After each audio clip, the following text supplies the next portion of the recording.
Hi hello నమస్తే, welcome to our channel Telugu ఆణిముత్యాలు. ఈరోజు మనం చెప్పుకోబోయే కథ పేరు జిగిరి. దీన్ని పెద్దింటి అశోక్ కుమార్ గారు రచించారు. పొద్దు పొడిచింది, పొద్దు గూకింది, పగలు గడిచింది, రాత్రి గడిచింది. ఇమాం రాలేదు, షాదులు జాడలేదు. వాళ్ళు రాకపోవటం బీబమ్మకు సంతోషంగా ఉంది, చాందుకు సంతోషంగా ఉన్నా లోపల భయంగా ఉంది. ఇద్దరు ఇంట్లకు బయటకు తిరుగుతున్నారు. అడుగుల చప్పుడైతే ఇమాం అనుకొని చూస్తున్నారు. గురుక వినిపిస్తే షాదులు అనుకొని ఉలిక్కి పడుతున్నారు. ఇంతకు ముందైతే ఆ ఇద్దరిని చూడకుండా ఈ ఇద్దరు ఉండేవారు కాదు. అందున షాదులను చూడకుండా ఎవరు ఉండేవారు కాదు. షాదులు ఆడింది ఆట, పాడింది పాట. షాదులు కాలుకు ముళ్ళు నాటితే వీళ్ళు గిలగిలా కొట్టుకుంటారు. షాదులకు ఆకలేస్తే వీళ్లకు పేగులు గుర్రుమంటాయి. షాదులకు జ్వరం వస్తే వీళ్లకు ముద్ద దిగదు. వాళ్ళు ఉపాసం ఉన్నా షాదుల కోసమైనా పొయ్యి వెలిగించవలసిందే. వాళ్ళు కడుపు మార్చుకున్న షాదుల కడుపు నిండాల్సిందే. ఏ టైంలో ఎవరు ఎక్కడున్నా షాదులకు మాత్రం సమయానికి సత్తు గిన్నెలో తిండి పెట్టాల్సిందే. వీళ్లతో ఇంతగా కలిసిపోయిన షాదుల్ నిజంగా మనిషి కాదు, అది జంతువు, సాధువుగా మారిన క్రూర జంతువు. నల్లటి మూతి, నల్లటి జూలు, వాడిగా ఉన్న పండ్లు, కత్తుల్లాంటి గోళ్లు. ఇమాం మనిషి, పొట్టిగా సన్నగా, తెల్లటి గడ్డం, సన్నటి మీసం, మొనతేలిన ముక్కు, చురుకైన కళ్ళు, పైకి చెక్కుకున్న గళ్ళ లుంగి, నల్లటి కోటు, నల్లటి బూట్లు, కుడి చేతికి రాగి కడెం. వాళ్ళ పేర్లు కూడా ఎవరికీ తెలియవు. ఇమాంను పక్కీరోడు, పక్కీర్ సాబ్ అంటారు. షాదుల్ను ఎలుగు వంటి గుడ్డేలుగు అంటారు. వీళ్ళిద్దరూ వేరువేరుగా ఎప్పుడు, ఎక్కడ, ఎవరికంటా పడ్డ దాఖలాలు లేవు. ఎప్పుడు కనిపించినా ఇద్దరు ఒక్కచోటనే కనిపిస్తారు. ఇమాం చేతిలో తాడు ఉండేది, దాని రెండవ కథ షాదుల్ మూతికి బిగించి ఉండేది. ఇమాం ముందు, షాదుల్ వెనుక. రోజు పొద్దు కంటే ముందు నిద్ర లేచేవారు. చీకటి తర్వాత ఇల్లు చేరేవారు. చేతిలో తాడు ఉన్నా లేకున్నా షాదుల్ ఇమాంను వెంబడించేది. అక్కడక్కడ ఆకి ముక్కును నేలకు ఆనించి గరుక్కుమని పీల్చుకొని చప్పరించేది. రోజు అలవాటైన ఊరకొక్కులు మురుగుతూనే ఉండేవి. వాటికి భయపడకుండా గంభీరంగా నడుస్తూ ఉండేది షాదుల్. ఇమాంకు షాదుల్ ను చూస్తుంటే చేతికందని కొడుకును చూస్తున్నట్లుగా ఉండేది. ప్రేమగా జూలు నిమిరేవాడు, మెడను ముద్దాడేవాడు. అరే బేకూఫ్ అని ముద్దుగా తిట్టుకునేవాడు. అప్పుడప్పుడు షాదుల్ వెంట చాందు ఉండేవాడు, తప్పితే బేబమ్మ ఉండేది. చాందు ఉన్నప్పుడు షాదుల్ అల్లరిగా ఆడుతూ ఉండేది. బేబమ్మ ఉన్నప్పుడు గావురాలు పోతూ ఉండేది. ఒక్క ఇమాము ఉన్నప్పుడు మాత్రమే భయంగా ఉండేది షాదుల్. ఊరి చివరిగా ఉన్న గుడిసె వాళ్ళది. ఈ నలుగురు ఒకే గుడిసెలో ఉండేవారు. చలికాలం రాత్రులైతే గుడిసెలో చల్లగా ఉండేది. ముగ్గురు మంట పెట్టుకుని కూర్చుండేవారు. షాదుల్కు మంటను చూస్తే భయం. ఒదిగి ఒదిగి మూలకు కూర్చుండేది. ఆట పట్టించడానికి చాంద్ అప్పుడప్పుడు మండుతున్న పుల్లను తీసి షాదుల్ వైపు చూపించేవాడు. షాదుల్ మరింతగా నక్కి నక్కి కూర్చుండేది. ఇమాం, బీబమ్మ, చాంద్ కూర్చున్నారంటే మాటలు షాదుల్ గురించి ఎక్కువగా నడిచేవి. అబ్బా, మన షాదుల్ ముసలిదైపోయింది కదా చాంద్ అనేవాడు. ఆ మాటలకు బీబమ్మనే ముందుగా సమాధానం చెప్పేది. అవునరా చాంద్, నన్ను అబ్బాను షాదుల్ను ముగ్గురిని నువ్వు అక్కనివే సాదాలే అంటుండేది. ఆ మాటలకు షాదుల్కు కోపం వచ్చేదో లేదో కానీ ఇమాంకు మాత్రం ఉక్రోషం ముంచుకొచ్చేది. షాదుల్ ఒకళ్ళ కష్టంతో బతకడు, బతికినన్ని రోజులు మనకే తిండి పెడతాడు. చివరికి చచ్చిపోయినాక కూడా దాని తోలుకి ఎంత గిరాకీ ఉందనుకున్నారు అనేవాడు. ఇమాంను ఉడికించాలని బేబమ్మ, ఎంతలే, ఇంకో 2-3 ఏళ్లు పోతే అది నడవలేదు, అప్పుడు మాత్రం దాన్ని కష్టపెడతామా ఏంది, పండబెట్టి సాగుదే కదా అనేది. ఇమాంకు చాందుకు ఆమె మాటలు నచ్చేవి కావు. చల్, అది మనిషి కాదు, మలుసుగా పండది, సచ్చేదాకా సాము చేస్తది అనేవాడు చాంద్. బేబమ్మ చాందును షాదుల్ను మురిపంగా చూసుకునేది. చాంద్ షాదుల్తో ఆడుకునేవాడు. ఇమాంకు అప్పుడప్పుడు బాధగా అనిపించేది. కొడుకుతో భార్యతో షాదుల్ మన కోసం అన్ని త్యాగం చేసింది. అలవాట్లను మార్చుకుంది. అడవిని విడిచి ఊరికి వచ్చింది. మన కోసం సాధువైపోయింది. మన ఇంట్లో దీపం పెట్టింది అనేవాడు. బేబమ్మ మరింత లోతైన మనిషి. అందున కొడుకు చాందును, ఎలుగు షాదులను వేరు చేసి చూడని మనిషి. షాదుల్ తత్వాన్ని బాగా అర్థం చేసుకున్న మనిషి. ఇంట్లో దీపమే కాదు, మనకు బతుకునిచ్చింది కదయ్యా అంటూ ఏదో జీవిత తత్వం చెప్పేది. అది చాంద్కు గాని ఇమాంకు గాని అర్థమయ్యేది కాదు. చాందిది షాదుల్ది వయసే 20-21 మధ్య ఉంటాడు. అతడు కళ్ళు తెరిచేసరికి షాదుల్ ఇంట్లో తిరుగుతుంది. చాంద్ కంటే ముందుగా ఎదిగి కుటుంబాన్ని ఆదుకుంది. చాంద్కు ఆ సంగతి తెలుసు. అమ్మి, నాకు 2 తండ్రులు, అబ్బా షాదుల్ అనేవాడు. రోజు పొద్దున లేవంగానే ఇమాంబు మక్క పిండిని తడిపేవాడు. బేబమ్మ ఉడికేసేది. చాంద్ పాలు తెచ్చేవాడు. చల్లగట్టుకతో షాదుల్ కడుపు నిండేది. ఇంట్లో ఉన్నంతసేపు బేబమ్మ ఏదో ఒకటి షాదుల్ ముందు వేసేది. చాంద్ బయట నుంచి ఏదో పట్టుకొచ్చేవాడు. ఏది పెట్టినా తింటూ ఉండేది షాదుల్. 1 కాదు 2 కాదు, 20 ఏండ్ల సోపతి వాళ్ళది. ఇదంతా ఇంతకు ముందటి మాట. ఇప్పుడు షాదుల్ గుడిసెలో లేదు. షాదుల్ లేదన్న బెంగ కూడా బేబమ్మ చాంద్ర గుండెలో లేదు. అది రాత్రిపూట. ఇప్పుడు షాదుల్ లేనందుకే గుడిసెలో పొయ్యి వెలుగుతుంది. కొడుకు కోరిక మీద బేబమ్మ తీపి వంట చేస్తుంది. పక్కనే కూర్చుండి లొట్టలు వేస్తున్నాడు చాంద్. అమ్మి, అబ్బా ఇంకా రాకపాయే చాంద్ అడిగాడు. వస్తాడు, దాన్ని అమ్మి రావాలి కదా బేబమ్మ అన్నది. అమ్మి, ఇప్పటికైనా షాదుల్ పేడ వదిలినట్టే కదా సంతోషంగా అడిగాడు చాంద్. వదిలిందనే అనుకుంటున్నాను. 4 రోజులైంది కదా. వాళ్ళు తీసుకోకుంటే ఎప్పుడూ వచ్చేవాడు. ఇన్ని రోజులు ఉన్నాడంటే బేరం కుదిరినట్టే లెక్క అన్నది మైవమ్మ. అమ్మి, మనకు 2 ఎకరాల భూమి వచ్చినట్టే కదా చాంద్ అడిగాడు. వచ్చినట్టే. ఎంఆర్ఓ సారు మంచోడు, కానీ ఎలుగు మళ్ళీ కనిపించవద్దన్నాడు. పొయ్యిలో కట్టెల్ని కెలుపుతూ అన్నది బేబమ్మ. చాంద్కు పట్టణానికి సంతోషంగా ఉంది. అమ్మి, ఆ భూమిని మనం సాగు చేసుకున్నాం. అక్కడే గుడిసె వేసుకున్నాం. కోళ్లను పెంచుకున్నాం. తల్లికి దగ్గరగా జరుగుతూ అన్నాడు. బేబమ్మ కొడుకులోని ఆతృతను చూసింది. అంతే, ఆతృతతో భర్త కోసం ఎదురు చూస్తుంది. ఆమెకి ఏ మూలనో కొద్దిగా అనుమానం. ఇమాం కాని ఆ ఇల్లుగును మళ్ళీ వెంట పెట్టుకొస్తాడా అని. అతనికి మాత్రం భూమి కావాలని ఉండదా? ఎన్ని రోజులు ఇట్లా ఊర్లు తిరుగుతాం అని వెంటనే తనను తాను సముదాయించుకుంటుంది. పొయ్యి మీద వేణీలు మరుగుతున్నాయి. పాలలో మరుగుతున్న వేణీల వాసన గుడిసె నిండా నిండుకుంది. అంతకు ముందు రోజే తల్లి కొడుకులిద్దరు గుడిసెను శుభ్రం చేశారు. ఎలుగు ఉన్నప్పుడైతే గుడిసె పెంట కుప్పలా ఉండేది. అప్పుడప్పుడు పొక్కలి తేలినప్పుడు నీళ్లు చల్లుకునేవారు, అంతే. ఇప్పుడు గుడిసె రూపమే మారిపోయింది. ఎలుగుని కట్టి ఉంచే కంకి కొయ్యను తీసేశారు. అది పండుకోవడానికి పరిచిన నార తట్టు బయటకు విసిరు కొట్టారు.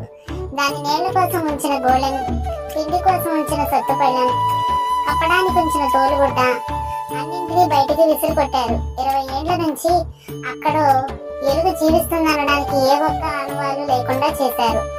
ఎర్రమట్టితో అలికి శుభ్రం చేశారు. అమ్మి, షాదుల్ ఉన్నప్పుడు ఇల్లు ఇంత శుభ్రంగా ఉండేది కాదు కదా చాంద్ అడిగాడు. బేబమ్మ తలూపింది. ఆ మార్పుకు ఆమె ఇంకా అలవాటు పడిపోలేదు. చాంద్కు మాత్రం కొత్త లోకంలో తిరుగుతున్నట్లుగా ఉంది. సంతోషంగా ఉంది. షాదుల్ ఉన్నప్పుడు ఒక్క కోడి దక్కలేదు. ఇప్పుడు కోళ్ళను పెంచుకున్నాం. బాతుని కూడా బాతుకూర బల ఉంటుంది ఉత్సాహంగా అన్నాడు చాంద్. కొడుకు ఉత్సాహం చూస్తుంటే బేబమ్మకు ముచ్చటేస్తుంది. అన్నింటికీ మించి రేపు అతడు 2 ఎకరాలకు రైతు కాబోతున్నాడన్న విషయం ఆమెకు సంతోషాన్ని ఇస్తుంది. తన కలలో కూడా ఊహించలేదు. ఇన్ని రోజులు అదే జీవితం అనుకుంది. తన తర్వాత తన కొడుకు కూడా ఓ కొత్త వెలుగుతో జీవితాన్ని సాధించాలని అప్పుడు కోరుకుంది. ఆ కోరికను, ఆ జీవితాన్ని తలుచుకుంటే ఇప్పుడు అసహ్యంగా ఉంది. కొడుకును దగ్గరగా తీసుకుని, అవునరా, దాని మనం విషం కదా అన్నది. అంటూనే మరుగుతున్న కీరను గ్లాసులో ఉంచి కొడుకు ఇచ్చింది. చాంద్ ఊది ఊది దాన్ని చల్లార్చుకున్నాడు. కొద్ది కొద్దిగా చప్పరిస్తుంటే కొత్త జీవితంలా తీయగా మధురంగా ఉంది. బేబమ్మ ఇంకో గ్లాసు తీసుకుని కొంత ఉంచుకుంది. మిగిలింది భర్తకు దాచింది. అమ్మి, అబ్బా ఇంకా రాడేం, నాకు నాకేదో అనుమానంగా ఉంది, చప్పరిస్తూనే అన్నాడు చాంద్, అతని గొంతులో ఆందోళన. ఆ మాటలకు అలవాటు లేని తీపికో గాని బేబమ్మకు పొలమారింది. దగ్గుతూ గ్లాసును కింద పెట్టింది. అప్పుడే ఏదో మార్పును గమనించాడు చాంద్. అంత ఘాటైన తీపి వాసనలోనూ ఆగెదురు వాసనను పసిగట్టాడు చాంద్. మనసు ఏదో కీడును శంకించింది. చెవులు ఎక్కించి అడుగుల శబ్దాన్ని విన్నాడు. మొండి మనిషి, తెచ్చినా తెస్తాడు అనుకుంటూ బయటకు వచ్చి చూశాడు. అప్పటికే పొద్దుగూకి చాలా సేపు అయింది. బయట దట్టంగా చీకటి. అంత చీకట్లోనూ తండ్రి ఆనవాళ్ళను పసిగట్టాడు చాంద్. కన్నులు చికిలించి అతని నడక తీరును చూశాడు. ముక్కు పుటాలకు అందుకున్న సంకేతాన్ని పసిగట్టాడు. అతనిలోని అనుమానం గట్టిపడింది. అడుగుల చప్పుడు దగ్గరైంది. చాందుకు నోట్లోని తీపి చేదుగా అనిపించింది.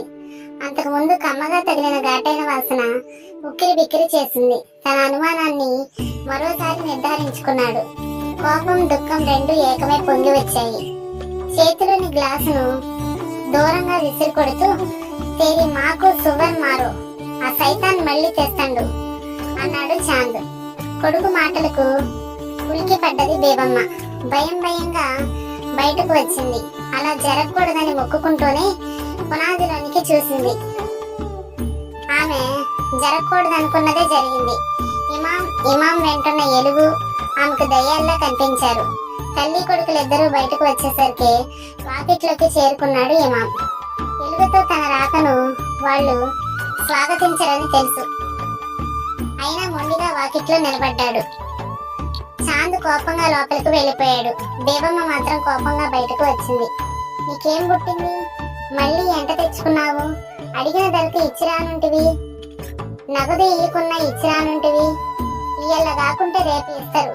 ఒక్క పైసా ధర పలకకుంటే ఒత్తగైనా ఇచ్చిరానుంటివి. దీని పేడా పోతుండే, మనకు శని చుట్టుకున్నట్లే చుట్టుకున్నది అన్నది. ఇమాం బావమరిది ఇంటి నుంచి పొద్దు పడవక ముందే బయలుదేరాడు.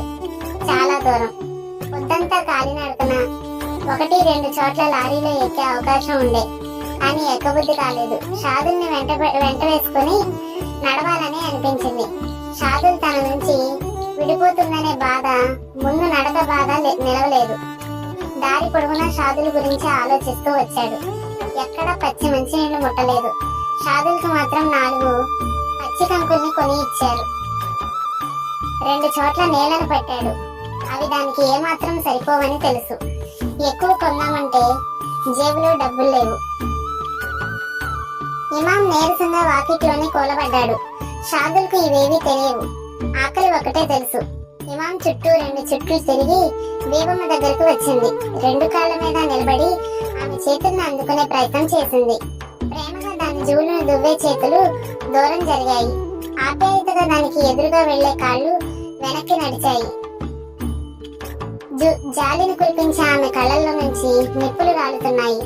ఆమెలోని మార్పును తొందరగానే పసిగట్టింది ఎలుగు. ఆమెను అందుకునే ప్రయత్నం చేయలేదు. కాళ్ళు దించి వెనక్కు తగ్గింది. మూతిని భూమికి ఆనించి వాసన పసిగడుతూ ఇంట్లోకి నడిచింది. ఇల్లు కొత్తగా ఉంది. గూడు కూలిన పక్షిలో ఇల్లంతా తిరిగింది. తన ఆనవాళ్ల కోసం వెతుక్కుంది. ఇల్లంతా మూతితో వాసన చూసింది. గుర్రు గుర్రుమని తుమ్మింది. కుయ్యమని మురిగింది. సత్తుపళ్ళాన్ని వెతుక్కుంది. నేలకుండి కోసం చూసింది. పడుకోవటానికి కనీసం నారతట్టు కోసం చూసింది ఎలుగు. ఎక్కడా ఏ ఆనవాలు కనిపించలేదు. తిరిగి వాకిట్లకు వచ్చింది. ఇమాం పక్కనే ఒదిగి కూర్చుంది.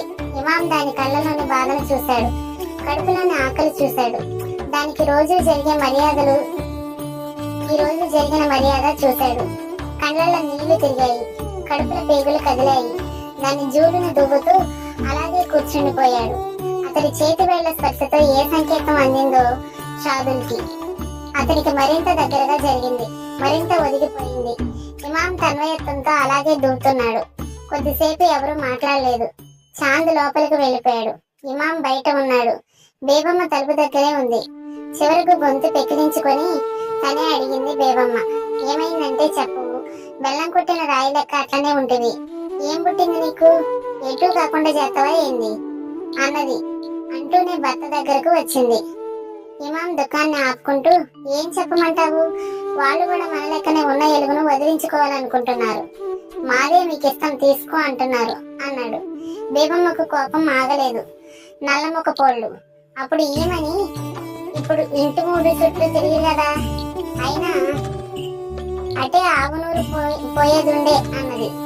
ఆవునూరు లేదు, గూడెము లేదు, అంతటా ఇట్టనే ఉంది. బయట తిరుగునిత్తలేరట. రాంగరాంగని 2 ఊర్లలో పోలీసోళ్ళు అటకాయించిండ్రు అన్నాడు. ఈ పనికి ఇన్ని రోజులు ఏం చేసినావు, మొన్ననే రావద్దా అన్నది కోపంగా. వస్తే ఏం చేస్తావు అంతే కోపంగా అన్నాడు ఇమాం. ఇంట్లో ఉండి ఇద్దరి మాటలు వింటూనే ఉన్నాడు చాంద్. తండ్రి మీద కోపం వచ్చింది. ఆవేశంగా బయటకు వచ్చాడు. తల్లి సమాధానం చెప్పకముందే, ఇంత ఎంట్రీని తాగి చచ్చిపోదుము, ఇప్పటికైనా మాకు అదే గతి, నువ్వక్కడనే ఉండు అన్నాడు.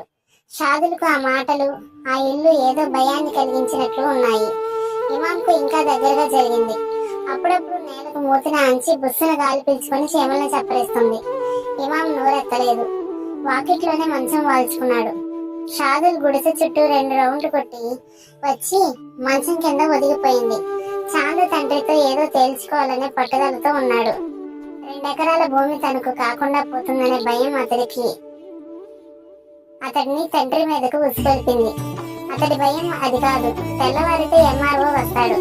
అతడికి గాని ఎలుగు కనిపించిందంటే తనకు పట్టా ఇయ్యడు. తను ఏమి చెప్పినా నమ్మడు. అందుకే ఈ రాత్రంతా ఏదో ఒకటి చేయాలనుకున్నాడు. అలాగే అబ్బా, నువ్వు దాన్ని వదిలించుకుంటావా, నన్ను వదిలించమంటావా? ఏదో ఈ రాత్రి తేలిపోవాలి అన్నాడు మంచం దగ్గరగా వస్తూ. ఇమాం గొంతు దుఃఖంతో కూరుకుపోయింది. నేనేం చేసేదిరా, నేను మాత్రం వద్దంటున్నానా? ఎట్లా వదిలించుకుంటానో చెప్పు, నేనేం చేయాలో చెప్పు, నువ్వు చెప్పినట్టే చేస్తా అన్నాడు నిస్సహాయంగా. తండ్రి ఏమంటాడో, కొడుకు ఏమంటాడో, ఇద్దరు కొట్లాడుకుంటారోనన్న భయంతో ఇద్దరి మధ్యలోకి వచ్చింది బేబమ్మ. కొద్దిగా కుదుటపడింది. భర్త మాటలు నువ్వు ఒప్పుకుంటున్నట్లుగా. అవునరా, నువ్వే చెప్పు అన్నది కొడుకుతో. ఇద్దరి మాటలతో కోపం తగ్గినా ఆవేశంగానే ఉన్నాడు చాంద్. నిర్ణయం తన మీద పెట్టేసరికి కొద్దిగా తడబడ్డాడు. అయినా తన నిర్ణయం చెబుతున్నట్లు, ఈ రాత్రే నిలివెడు గొయ్యి తీద్దాం, దాంట్లో పాతి పెడదాం, తేడా పోతది అన్నాడు. బేబమ్మ నోరెత్తలేదు. ఇమాం మాత్రం ఉలిక్కి పడ్డాడు. ఆ బాణంతోనే అన్నాడు. బాణంతోటి కాకుంటే చంపి పెడదాం అన్నాడు. అంటూనే ఇంట్లోకి వెళ్లి పారా పలుగు పట్టుకొచ్చాడు చాంద్. రోజు గుడిసెలో కరెంటు లైట్ వెలుగుతుండేది. దాని వెలుతురే మస్కగా గుడిసె చుట్టూ అలుముకుంటుంది. రోజు బయట తిరగాలంటే వాళ్లకు ఆ వెలుతురే ఆధారం. ఈ రోజు ఆ వెలుతురు లేదు. రాత్రిపూట కరెంటు పోల్కు 2 తీగల్ని తగిలించి పొద్దునే తీసేస్తుంటాడు చాంద్. ఈ రోజు ఆ పని చేయలేదు. గుడిసె నిండా చుట్టూ చీకటే. మండిన పొయ్యి వెలుతురు కూడా ఆరిపోయింది. ఆ చీకట్లోనే పలుగు పారుతా ముందుకు నడిచాడు చాంద్. షాదుల్ను ప్రాణంతో పాతి పెట్టడం అనే ఆలోచన తట్టుకోలేకపోతున్నాడు ఇమాం.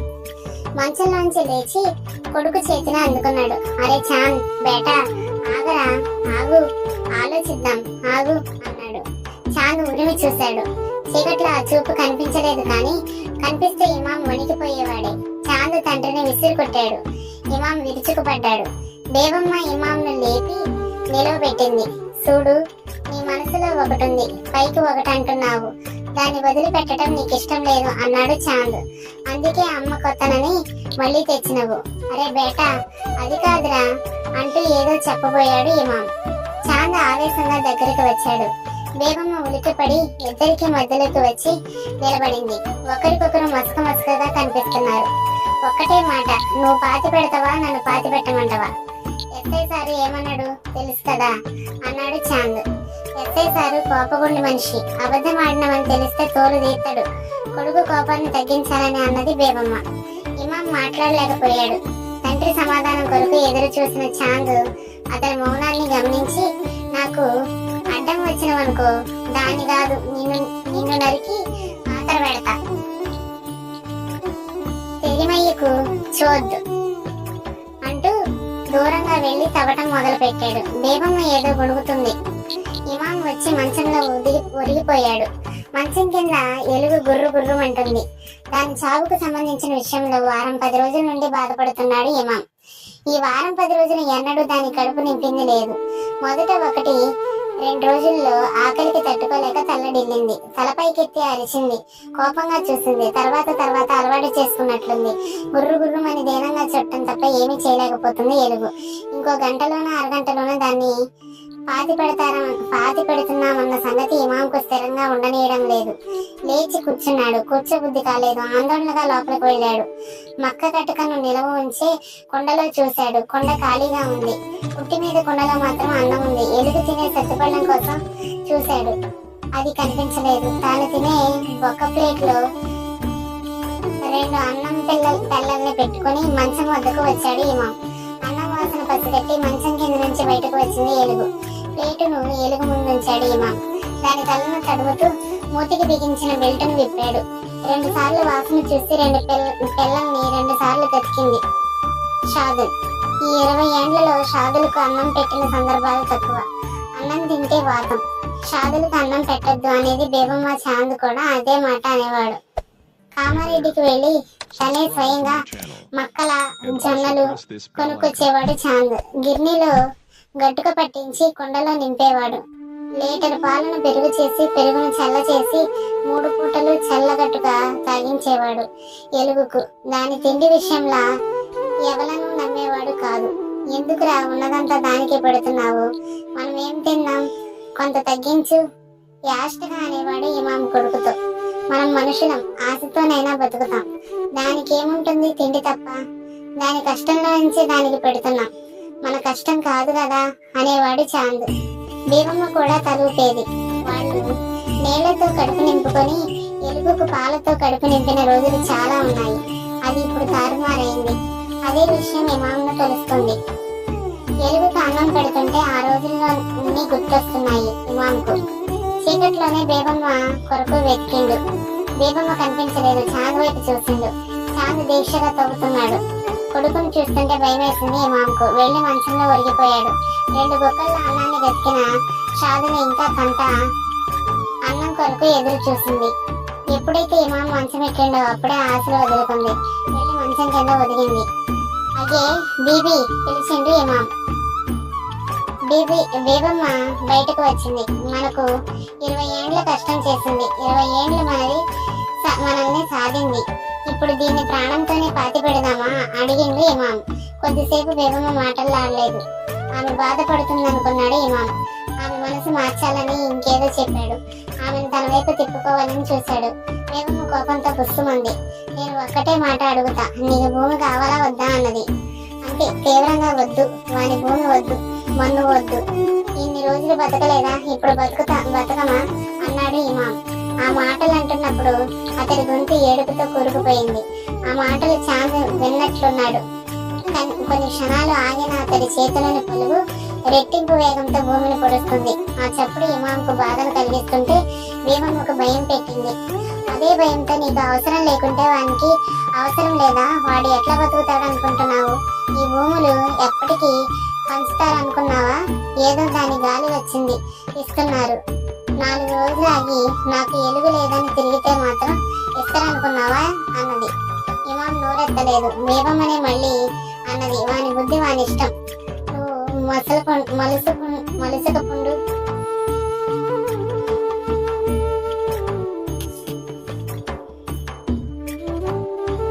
ఏం చేసుకుంటాడో చేసుకొని ఎవరికి ఏం చెప్పుకున్నాడో మనకేం తెలుసు. వాడు కోపం మీద ఉన్నాడు. చంపనన్న చంపుతాడు, సావనన్న సత్తా అంటాడు. ఈ రాత్రి చెట్లు గుట్టలు పట్టుకుని ఉరికితే ఎవరు ఎంట పోవాలి అన్నది. అప్పుడప్పుడే వెన్నెల మొలిచింది. చీకట్లో మాయమై మస్కగా వెలుతురు పరుచుకుంది. ఆ వెలుతురులో ఒకరికొకరు స్పష్టంగా కనిపిస్తున్నారు. చాంద్ పలుగుతో తవ్వి పారతో మట్టిని ఎత్తుతున్నాడు. బీవమ్మ మంచం దగ్గర నిలబడింది. ఇమాం ముడుచుకుని పడుకుని ఉన్నాడు. షాదుల్ మంచం కింద బుస్సుమంటుంది. ఆ వెన్నెల రాత్రి ఇమాంలో ఎన్నో ఆలోచనలన్నీ కలిగిస్తుంది. షాదుల్తో ఏ ఊరు బయలుదేరాలన్నా వెన్నెల రాత్రిని ఎన్నుకునేవాడు. షాదుల్కు కూడా వెన్నెలంటే ఇష్టం. ఎంత దూరమైన అలసట ఆయాసం లేకుండా నడిచేది. వెన్నెలలో ఆడుకునేది. దాని పుట్టుపూర్వోత్తరాలు గుర్తొస్తున్నాయి ఇమాంకు. 20 ఏండ్ల కింద ఇదే వెన్నెల రాత్రి అది తనకు చిక్కింది. అప్పుడు వెంట బేబమ్మ కూడా ఉంది. చాంద్ ఏడాది పిల్లవాడు అంతే. షాదుల్ 6 నెలలు దాటిన పిల్ల. చాలా కష్టపడి 2-3 రోజులు కావలి కాచి గంటలకు గంటలు మాటు వేసి అడవిలో దాన్ని పట్టుకున్నాను. క్షణం ఆలస్యమైన దాని తల్లి పంజాకు పుర్రె పగిలి చచ్చేవాడే. ఆ కష్టం, దాన్ని ఇష్టంగా పెంచుకున్న క్రమమంతా గుర్తుకు వస్తుంది ఇమాంకు. తర్వాత ఏం జరిగిందో రేపటి భాగంలో తెలుసుకుందాము. నమస్కారం. హాయ్, హలో, నమస్తే. Welcome to our channel